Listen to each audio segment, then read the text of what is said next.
I'm live. Good morning, members, and welcome to this meeting of the National Park Authority, 10 o'clock, slightly late, my apologies for that, on Friday the 7th of February 2025. We have a couple of guests from DEFRA with us this morning, Sel and Amber, and I'd just like to ask them to a very brief introduction to themselves so that you know who they are and where they're coming from, if that's okay. Amber. Hello, I'm Amber Inman. I'm the DEFRA team for Protected Landscapes, Strategy, Finance and Governance. I've been in DEFRA for just under 4 years, always in the Protected Landscapes team, so we cover both national parks and national landscapes. And then pass over to Sel. Hi everyone, my name is Sal Girl. I'm working in the Protected Landscapes team along with Amber and have been doing so for the past 4 months.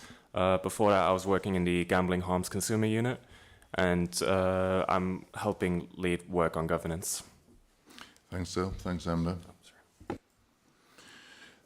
If we move into agenda item 1, in that case, apologies for absence. I have apologies from Yvonne Witter, Becky Woods, Jean Warmby and Matt Buckler. Does anyone bring anyone else's apologies? If not, thank you. We move on to agenda item 2, which is the minutes of the previous meeting held on the 8th of November 2024. Are there any corrections that anyone wishes to make to those minutes? If not, can I have someone move? Thank you, Charles. And second, Andy, thank you very much. All those in favour of accepting the minutes? Any against? Any abstentions? Thank you, that's unanimous. Urgent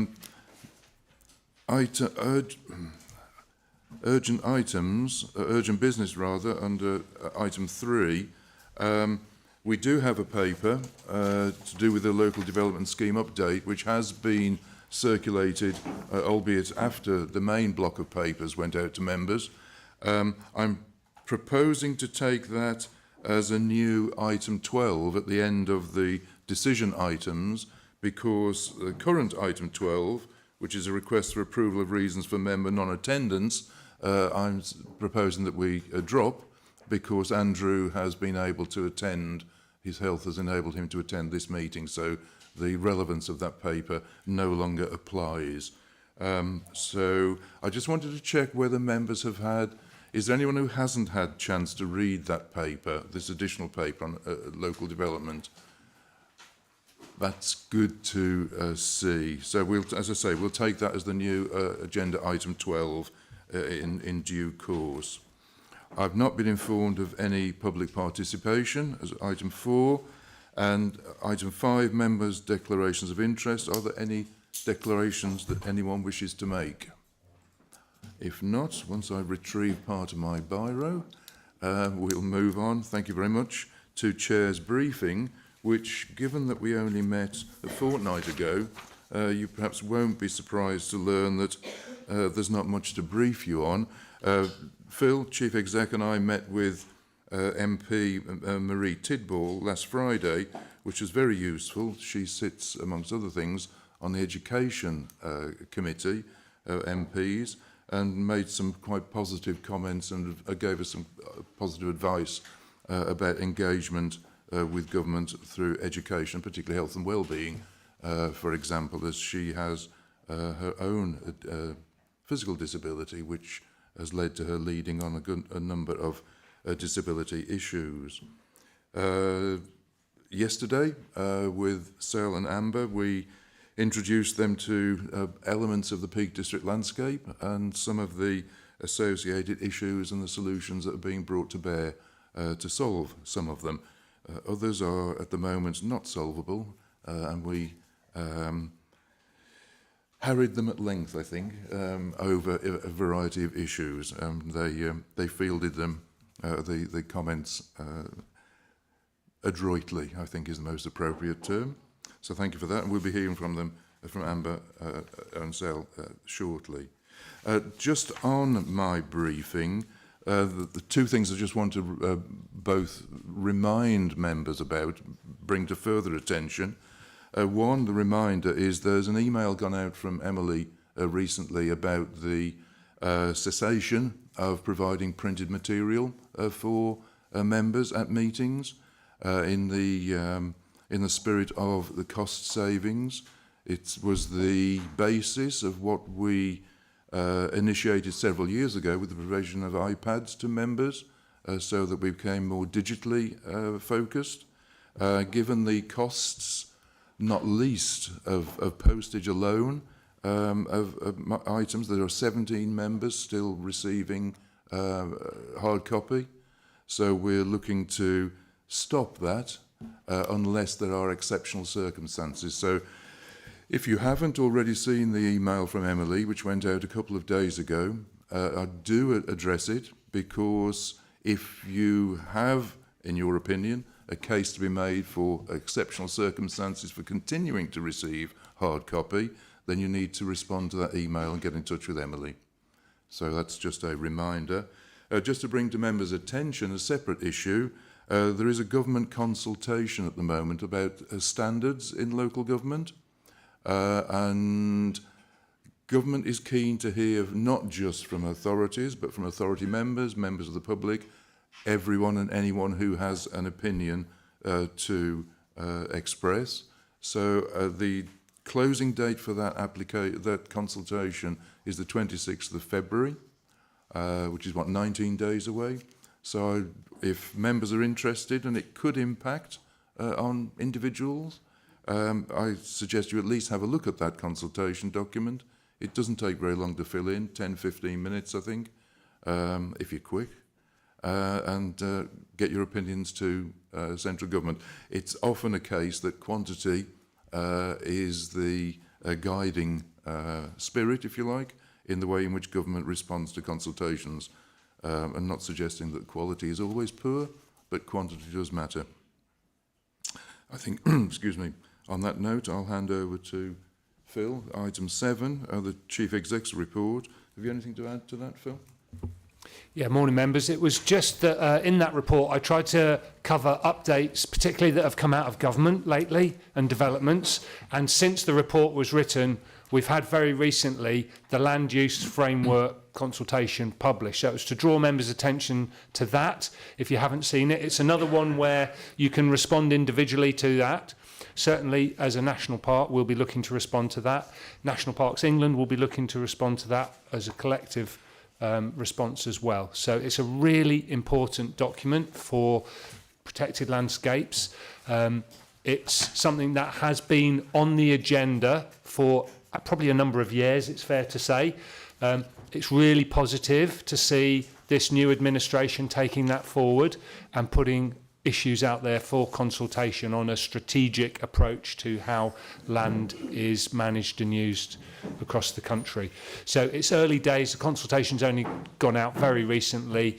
I just urge members to have a look at that and then feed in any comments to us, and that'll help inform our response as an authority. Okay. So Sal's first going to give a little bit of an overview about the... Sorry, that's for the governance item. Yes. To come, no, okay, sorry. Oh, no, you This don't is want... on the land Oh, use sorry. framework. No, sorry. Okay. Janet Dugnell. Yeah. Thank you. I don't want to ask any questions on your CEO report, Phil. I just want to note that the land use framework, yes, it has come out, and I think it's going to require quite a lot of work from our landscape teams and you and National Parks England. And in addition to that, we've also got the Protected Landscapes Outcomes and Target and Outcomes framework to work through. So there's a lot of new stuff coming out, which I really, really welcome. I just want to, note, and I know we can't resolve it, is that this is coming at a time when we've really stretched for resources and money to do these things. So it's just noting the sort of feel for you in these sort of straitened resource times. There's going to be a lot of new things to have to consider. Thank you, Janet. Any other comments or questions? Chief Exec's report? If not, we can move on to the body of the agenda, which is agenda item 8, the governance reform recommendations. And Amanda was... Amber, I do beg your pardon, Amber. I'm looking at Mandy's. No. I think it's more appropriate that Amber and Sel perform. Forgive me. Yep. Yeah, members. So at the last meeting where we discussed these issues, I was asked to go away and draft a letter that we would send to government. What I felt was it was more important to clarify the points that would go in that letter rather than actually give you a finished, finalised letter. So what I've brought back today in this paper is specific bullet points that would propose to go into that letter. So we're going to have a discussion on that now, but we do have Amber and Sel with us who are doing work on this. So I wanted to introduce them and let them speak about what the government's intentions and ambitions and timescales are on governance reform for protected landscapes. So if I hand over to them, and then there's the chance for the debate, and then we can take the actual recommendations at the end. Is that okay? Fine, thank you. So Sel's going to give a brief introduction into what was announced in December and where we're at so far, just in case anyone has forgotten or didn't get a chance to read that press notice, and then I'll come on to more broadly what our plans are going forwards, how we want to continue the conversation, as Phil said, some of the timelines. Good morning, everyone. First of all, I'd really like to thank Phil and Ken for inviting us out here to the Peak District. It's been a wonderful visit, seeing the relationships and communities that are out in the works in the actual field. And it was wonderful to see the authorities work towards making the Peak District an inclusive and accessible place through activities like the Good Shed and the Changing Places unit, and the relationships that you have with farmers who own the land, who are keen to produce better outcomes for nature and the people who live in it, working collaboratively through programs like FIPL. The government's vision for national parks centers on creating more agile, inclusive, and nature-focused landscapes. We're committed to modernizing governance to better meet our environmental challenges and ensuring these landscapes reflect the diversity and values of our nation. We're looking to develop new legislation with the intent to strengthen protected landscapes' mandate to recover for nature. We will also revamp governance to ensure it creates the conditions for success, innovation, and collaboration. Finally, we intend to provide national parks authorities with a general power of competence, which will clarify the legal framework and remove barriers to integrated delivery. We're very excited to be here with you today and have your insights and work together on this. Thanks. Thank you, Sel. Thank you, Amber. That could be useful, thank you. Great, so as Sel set out, that's what we announced in December to mark the 75th anniversary of the original legislation. You'll note it was quite high level, it doesn't go into specifics, it just sets out a broad intent and a commitment to legislate if that's where we land on the most appropriate changes. That wasn't a mistake, it's because we want to engage with you and have a conversation about what the details of those governance changes should be. I think it's a really positive step that we can begin that now, and this is sort of our first beginnings of those conversations. More thorough engagement will begin kind of after April, because it's no surprise to everyone, we'll be quite focused on the end of the financial year, securing the settlements. I know funding is a huge issue at the moment. So after that's settled and we know that situation, we'll move into kind of a programme of engagement where we have these kind of conversations, we engage with you about what you want to see. We did listen to your discussion 2 weeks ago. We really understand the need for that place-based ownership of governance and for people to feel connected from the local areas to the work of the National Park Authority. So we are hearing that. We also want to acknowledge it's not a new conversation. There were, governance has been spoken about for quite a long time. We had the landscapes review. We had the following consultation. We've got responses, I think, from most national parks on that we will of course be revisiting. We don't want to start from fresh there. You've already told us quite a lot of your views, so we will be taking those into account. But it's about really getting a vision there. And I think I really endorse kind of Phil's approach at trying to pin down some principles of what you want to see members and governance look like. a big believer of form follows function. So before we get into the specifics of how we make those changes, I think it's really important that we co-design that vision of what should a member be doing, what should a governance be doing. And so we want to hear from you all about that. So I really do encourage sending that letter, setting out that shared vision there.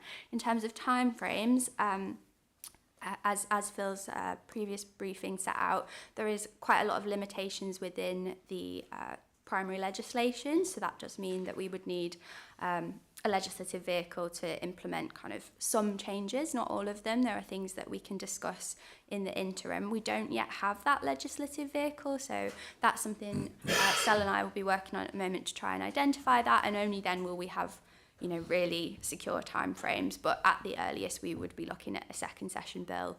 At the very earliest, that's by no means guaranteed, and that would begin kind of early spring 2026. So we've got time to have the conversation, and that's on the legislative side. If there are things we can do that are non-statutory, we're very open to those and discussing those with you. Okay, thank you very much, Amber. I think that provides us with a really appropriate context for the proposed letter that is before, content of which is before us now. I think one of the key words that Amber used for me is the co-design element, that working in partnership with national park authorities, with National Parks England, and that's the thrust behind the paper that came to authority a fortnight ago, and the bullet points that have been distilled from the commentary that people have made. So, members, over to you. Patrick Brady. I'm perfectly happy to move the recommendation as far as it stands. I was going to say this anyway, but I think we've just heard an invitation to what I was about to say, which is that I do think that having sent this letter, we as an organisation need to think very long and hard ourselves about what we are arguing for the future. And I'm not sure that this letter on its own amounts to a fully coherent answer to those questions. And we've got to look not just at the constitutional way in which we're set up, but actually at the way we work. I do not in any way wish to sound disparaging or anything, but today's agenda, for example, is not exactly the sort of agenda that a young man on the edge of Sheffield who's been invited to be part of this organisation is going to wake up in the morning and say, goody, goody, goody, that's what I'm going to the National Park Authority for. We've got to think about the way we work, and we've got to think about the sort of thing that we want to do in the future.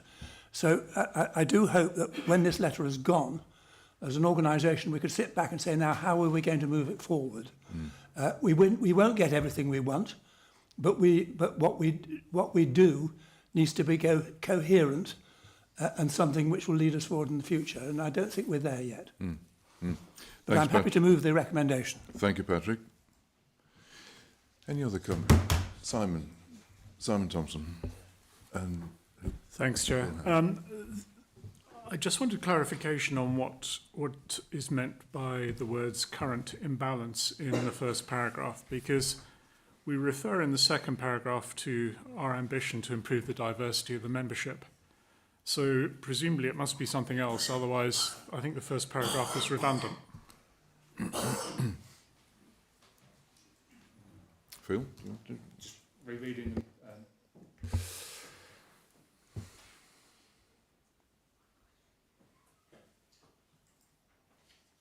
Is it the case that the first paragraph is a context for the second? Yeah, I mean, I think they are saying the same thing. So if it is, I think it is a lack of diversity in the current membership. That's the imbalance. And then the second point is that we have an ambition to address that and make our members more reflective. So they are effectively saying the same thing, I guess. So that can be taken into account in the drafting. Or is there a bit more fundamental that you're No, getting I at? just wanted to make sure that there were no other imbalances that we were trying to address here. If it is just the diversity, which is the principal imbalance we're addressing, I think you should probably get rid of the first paragraph and just talk about working with partners, attach that to the second paragraph. Okay. Bill Hanley.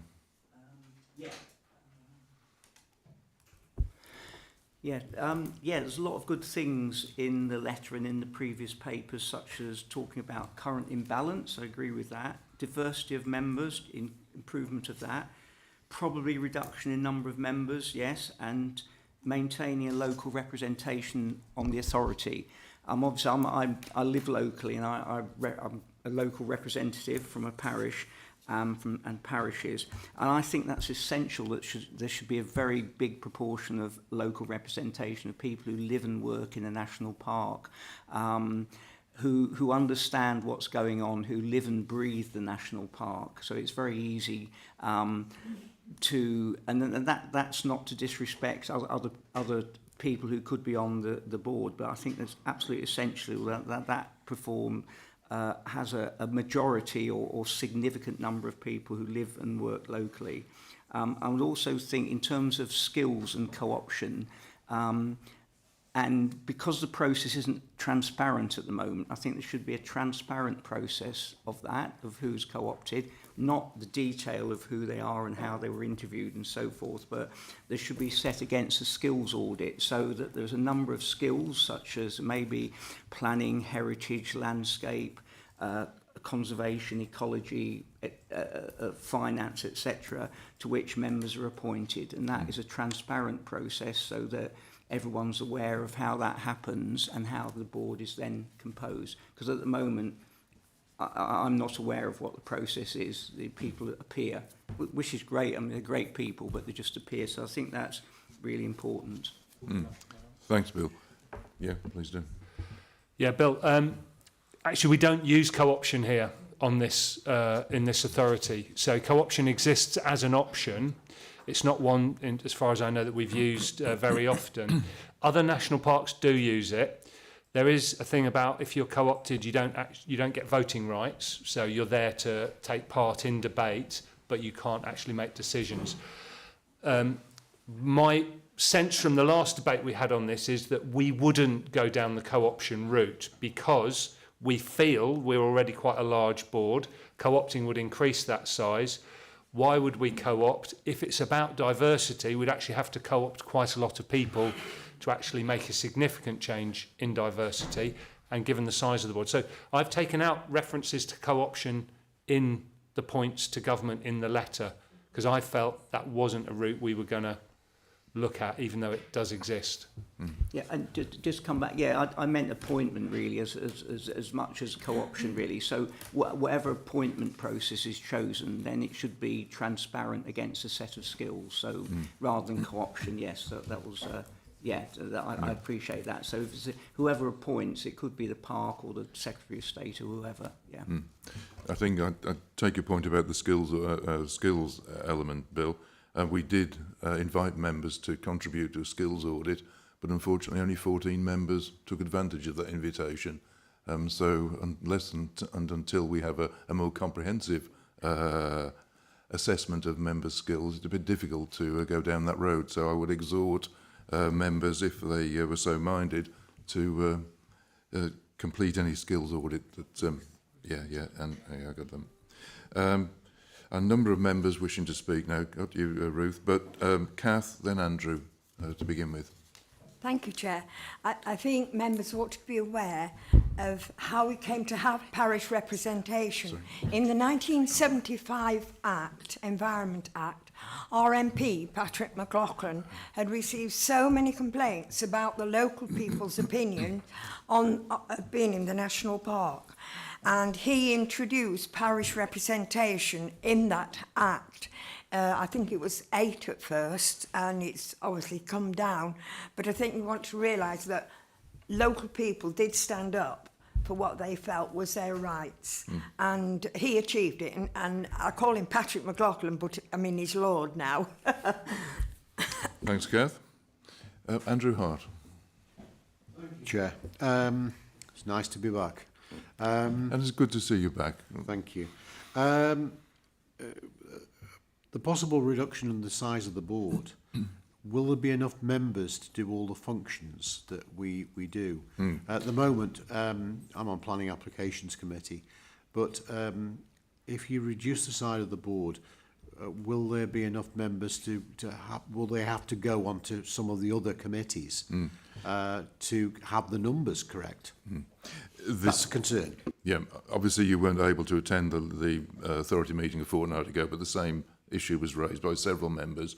And I think until we know what the outcome of any review of the size of the board might be, then I think it would be beholden on us anyway to look at the way in which we conduct our business, the way membership is allocated, if you like, or is given the opportunity to serve on whatever committees we might have. There's no guarantee that if we have a reduced membership number, that the committee structure as we have now will be the same.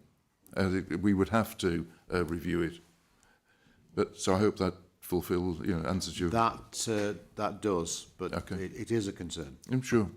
I think it would be for all of us, and not least if we have a reduced membership number. Given the size of the authority and the scale of the work, what we don't want then is to overload those members left with the work of running the authority. So I think that it's a balancing act as ever. Ginny Priestley. Thank you, Chair. One of the major barriers to actually reducing or changing the shape of the board is the time we meet. We meet on a Friday morning.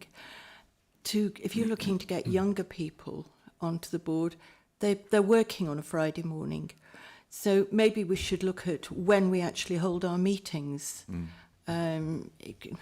This is why borough councils and parish councils and county councils meet in the evening. So that is a major barrier to changing the shape of the board members. Sure, a point well made, thank you.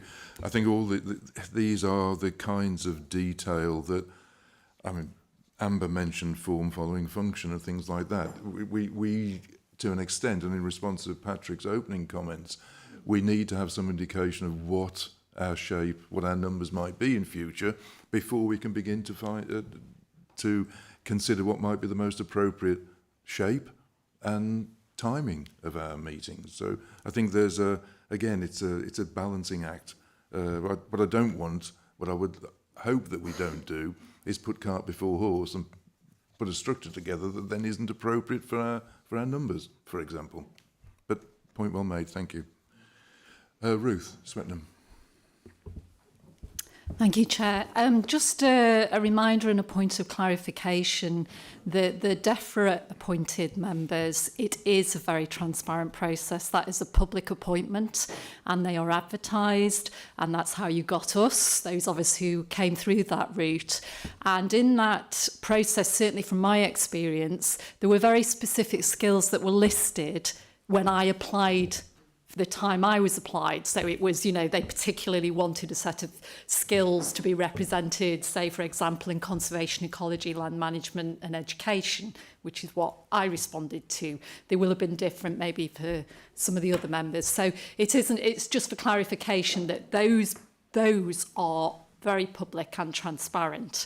And that's how you get people like us who don't live necessarily in the park, who have skills that are felt to be a gap, not a gap or need bolstering. So, yeah, thank you, Chair, for that.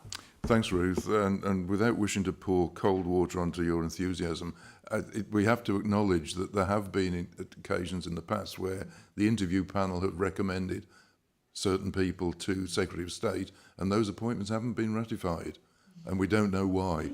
There are some dark corners still in the appointment process. Janet Dugdale. Thank you. I think I supported this last time in terms of recommendations. Shall I wait till that's finished so we're not getting... Go on, Ken, you can do it.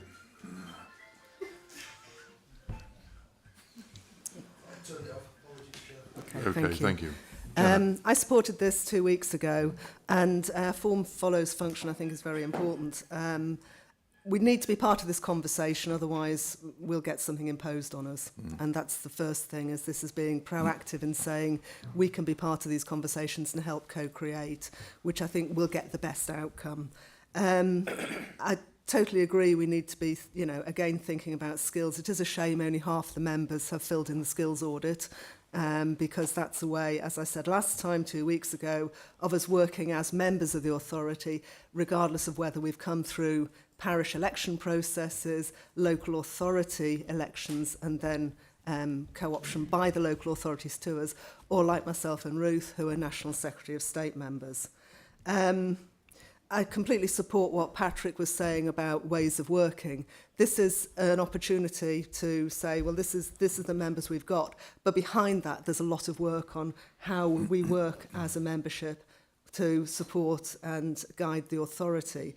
And a lot of that work is actually going through the governance working group, and that's where we might be looking at committee structures, the terms of reference for those committees, looking at the organisational culture and how we interact and engage with officers. So that work will be happening, and it doesn't preclude, this doesn't preclude that happening. This actually helps support and work with it. But I'd also like to second the recommendations that have already been moved. Thanks, Janet. I was going to ask you if you have already. Andrew Gregory.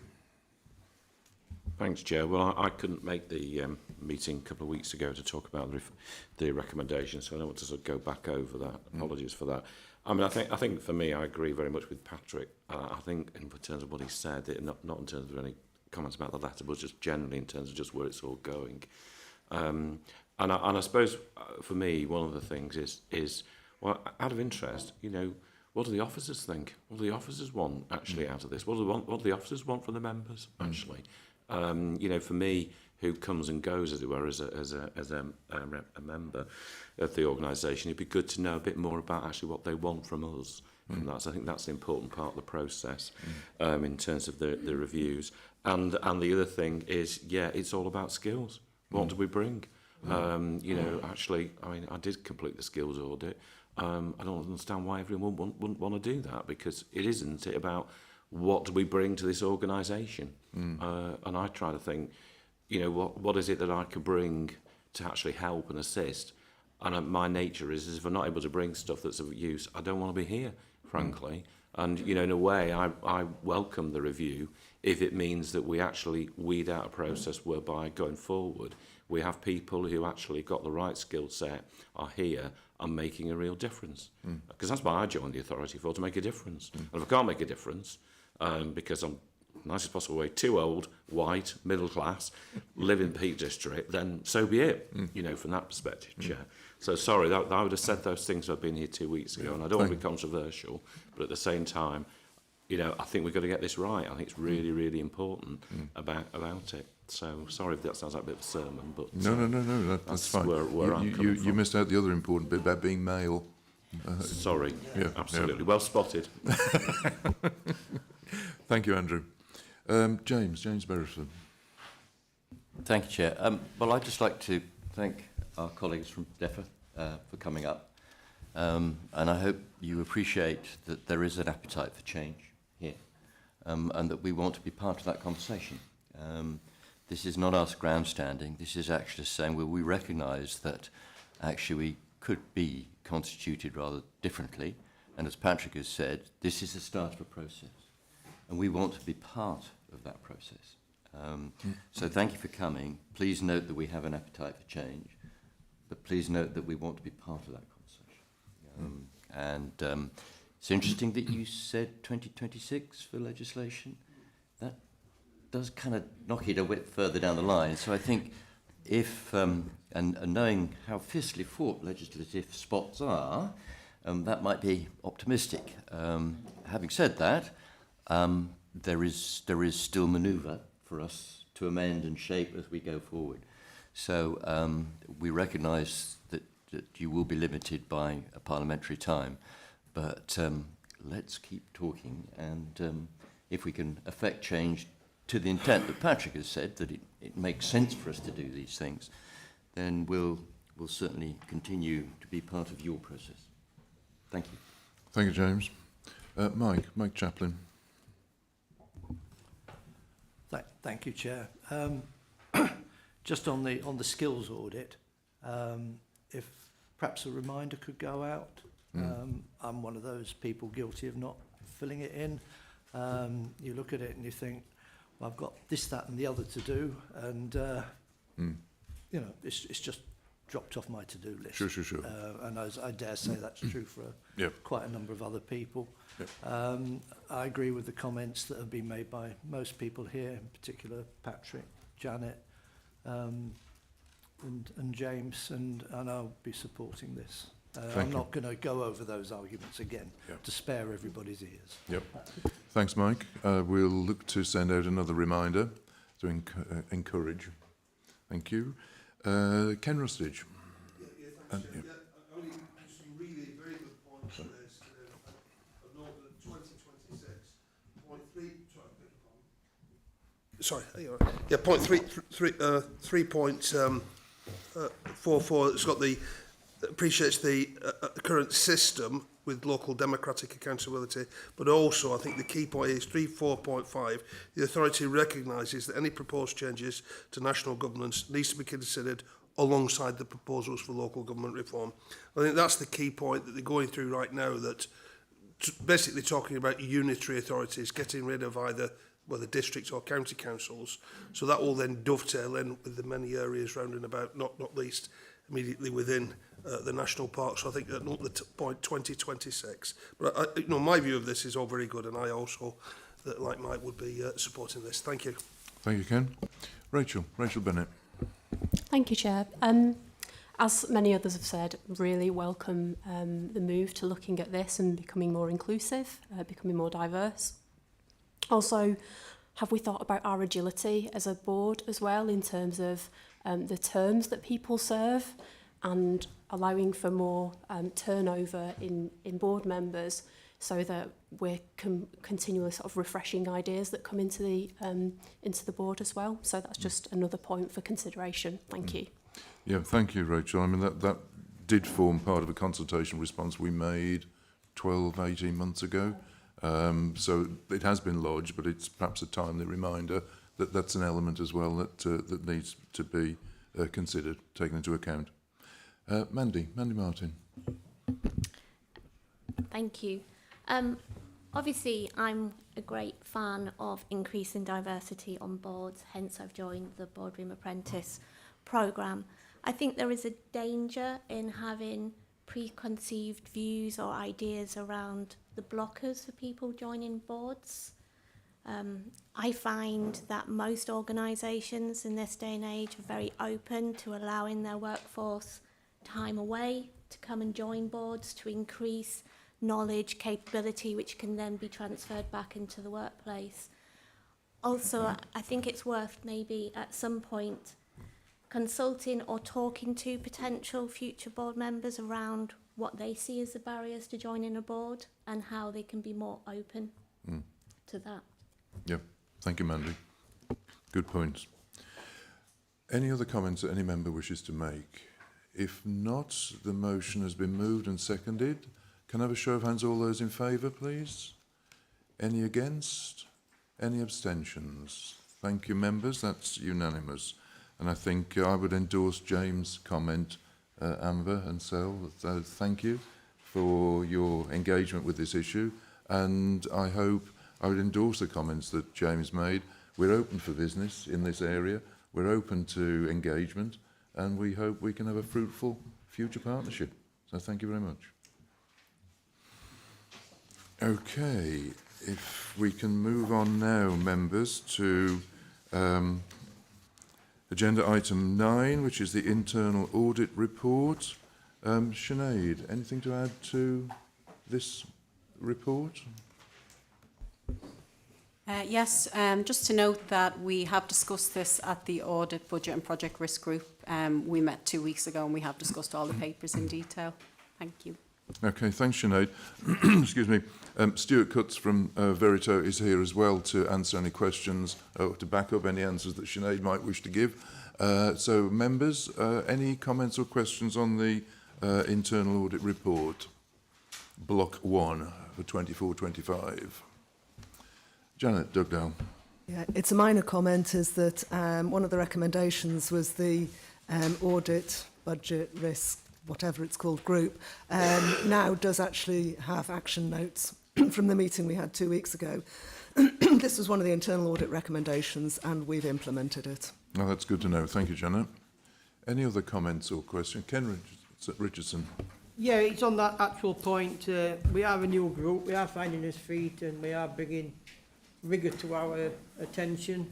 And we are looking closely at the budgets, reserves, projects. So rest assured that we do give them an hard time. Yep, thank you, Ken. I think it's quite useful, nevertheless, to have that external scrutiny, that little nudge.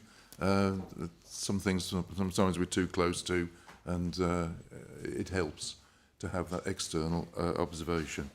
Are there any other comments? Ginny Priestley. Trying to find where it was. It was a question on rent review dates.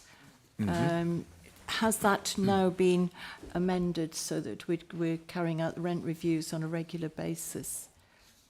Sinead?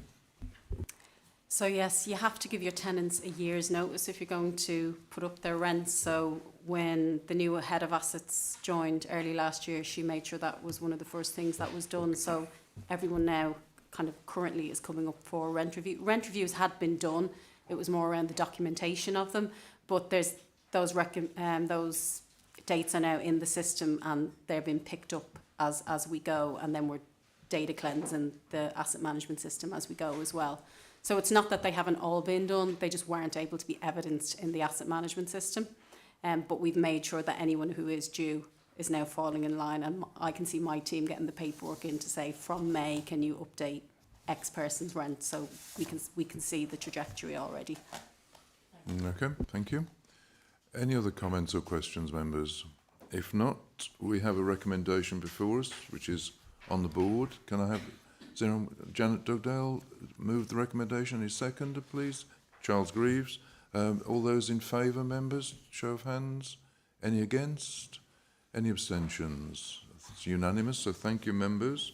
We can move on now then to item 10 on the agenda, which is the external audit for 23-24, Statement of Accounts and External Auditors' Reports. Sinead, any further comments that you wish to make on this item? No, not for myself, but I know Jenny is here and she'd like to say a couple of words. Jenny is our audit manager, who we've spent a lot of time together. Right, from Mazars. So, Jenny. Yes, just that we'd like to say that we'd like to recommend that you approve the accounts so that we can move on to signing the opinion next week so we can meet our deadline, which is a lot earlier this year than usual. Right, so that's an exhortation for positive consideration membership. Any comments or questions that members have on this particular item? Mandy Martin. It's just an observation. I noticed that the auditor's fees had more than doubled. Is there a reason for that? Has the scope of the audit significantly increased, or is it? Oh, there's certainly a reason. Would you like to explain, Jenny? The only thing I would say is that those fees are set by PSAA. We have no input on them, and we don't actually receive all of them. Even the fee adjustments that you see on that same slide are also set by PSAA, with the exception of the IT system implementation, which was new this year. One comment I say on that is that because of the size of the authority, we didn't actually involve our IT auditors, who usually would need to charge more than the entire scale fee. So it's incredibly good value for money for the work performed, which we did ourselves as the core audit team. Yeah, so for those who aren't immediately familiar with the acronym, it's public sector audit appointments, so it's out with the auditor's control. But Sinead, I beg your pardon. Just for yourself, Mandy, over the last couple of years, there's been a big focus on audit reform because the local government audit system is broken. So some authorities are like 3-4 years behind in their audits. So they've had to put more money into it to bring everything in line as well. There's a lot tighter standards now that have been implemented. There's been a lack of auditors. So the only answer is to throw money at it to fix it. But hopefully, my understanding is that after kind of that 5-year period where they plan to fix everything and get everything back on track, I would hope maybe the fees will be looked at and might start coming down rather than up. Because there is another 10% increase planned for this year as well, so it is very costly. And on the authority's behalf. Or at least not go up anymore. Okay. Okay, so unless there are any other comments, Simon Thompson. Thanks, Chair. Just a question, if I may, for the auditors. On the audit completion report, you've got the summary on slide 147. And I just, in terms of benchmarking ourselves against other national parks, is that number of ambers typical or high or low? Are you referring, sorry, to the status of the audit slide? Yes, I'm referring to those items which may result in material adjustments. So just to clarify that slide, that's because the audit completion report, despite its name, is issued at a point in time when the audit is coming to the end but is not yet finalised. So what those colours refer to is their status and how much work we have completed. Okay, that's fine. And how sure we can be that nothing else will come out of it. Thank you. And again, just another question. Why were members asked to review the auditor's annual report from March 2023? That's a good question. It was issued at the same time we signed the audit opinion for the previous year, which was last year, but it, because of timings, had not had an authority date where it could be presented to members. So that's why it's included in Annex. So we're being asked to review a report which is 2 years out of date. Well, that's why we have the 23-24 report with it, which supersedes it. But it's a formality that it must be presented to members, but it was issued last year. Sinead? They were only signed in October, Simon. So again, this is part of the backlog of audits. So our 22-23 was only signed in October 24 by as fully complete.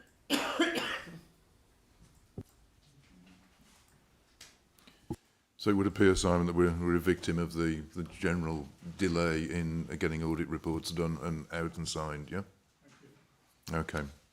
Any other comments or questions, members? Oh, do beg your pardon. Janet Dodell? Sorry, it's me again. First of all, congratulations on the audit. I think it's a good opinion here. Simon's just highlighted a concern I have, which is we as members have just received dozens and dozens of reports, and you go, right, I understand that. Gosh, what's this next one? Why have we got this? Why have we got this?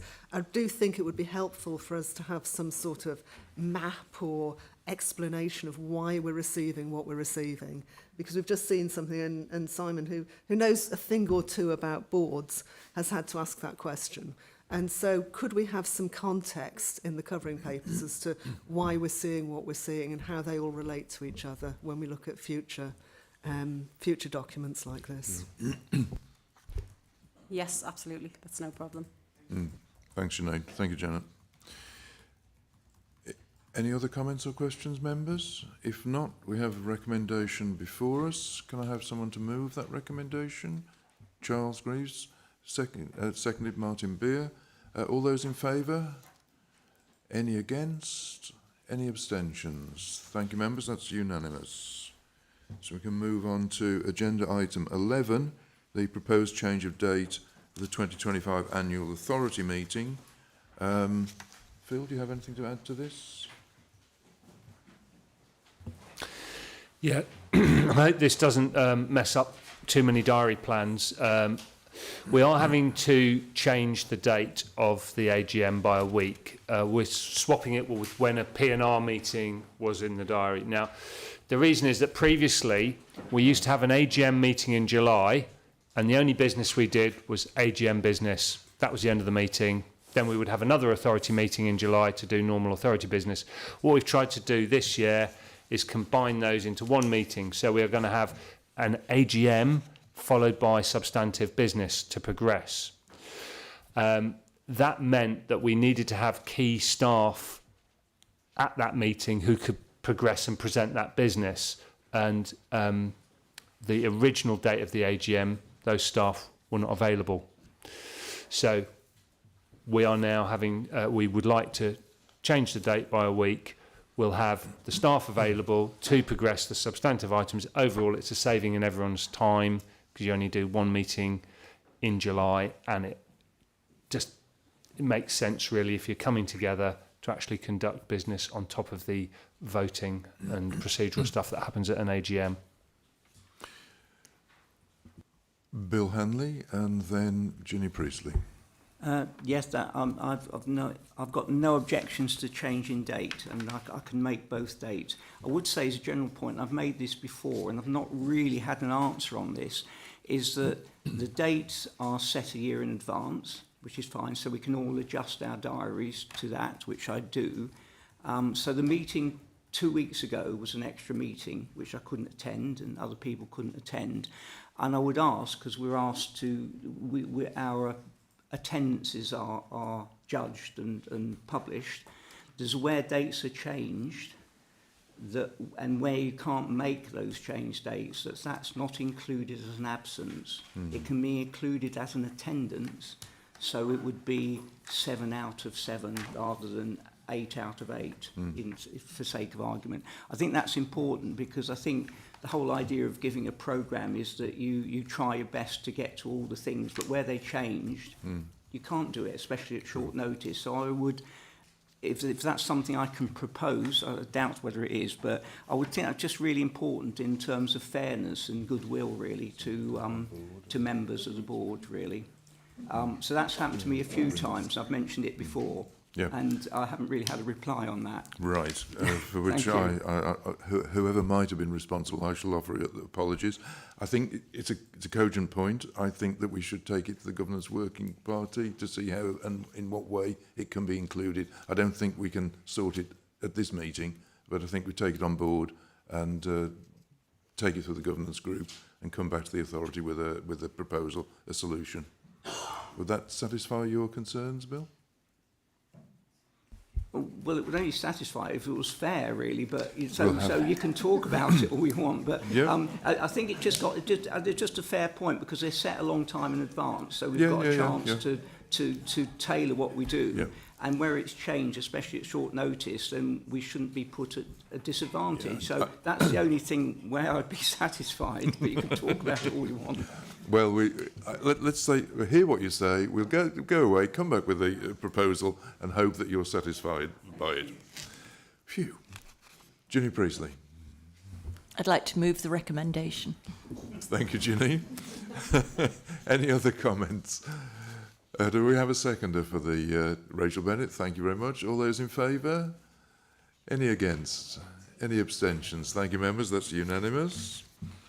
Move on to agenda item 12, which is the changed agenda item. Local Development Scheme update. Adele. Metcalfe is here to answer any questions. Is there any additional comment that you wish to make, Adele? Just very briefly, thank you, Chair.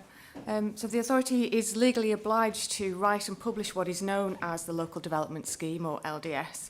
This is the document that sets out the plans that make up our local plan and the timetable for their review. Members may recall that the current LDS was approved in November 24 last year. It's before you again as an urgent item because, in light of the changes to the National Planning Policy Framework, the Deputy Prime Minister has sent instruction to all local planning authorities to update their LDS before the 6th of March 2025. The LDS has been reviewed and the only changes necessary are minor and they are set out in the report. The overall timetable for plan review has not changed in light of the NPPF. It's recommended that committee approves the revised LDS, that is at Appendix 1 of your report. Thank you. Thanks, Adele. Patrick. I'm quite happy to move this. We've already had a look at this through the local plans group at one stage. I think we must all be a little concerned about how much work there's to be done to get to these timetables that are set out in this document. And I'm sure Phil will be keeping an eye on that with Brian. But I'm happy to move this. It's a formality at this stage. Thank you, Patrick. Rachel Bennett. Thank you, Chair. I understand it's a formality and there are no material changes. But in light of, obviously, Phil mentioned before the DEFRA Land Use Toolkit, will we be having some kind of documentation in our local plan around what that means for us as an authority? As folk often say, that's a good question. Adele, is there any answer?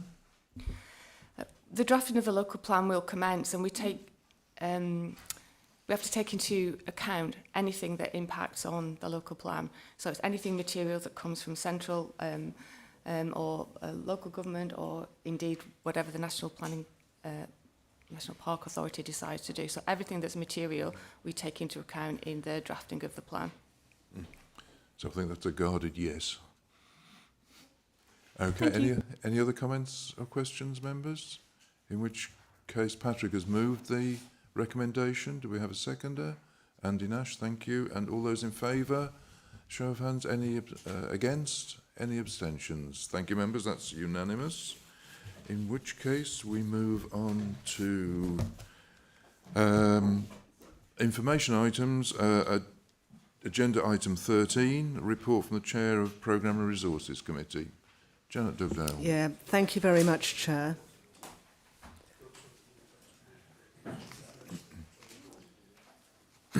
Okay, thank you. We've had 2 meetings of Programmes and Resources Committee since the last authority meeting where we brought this report.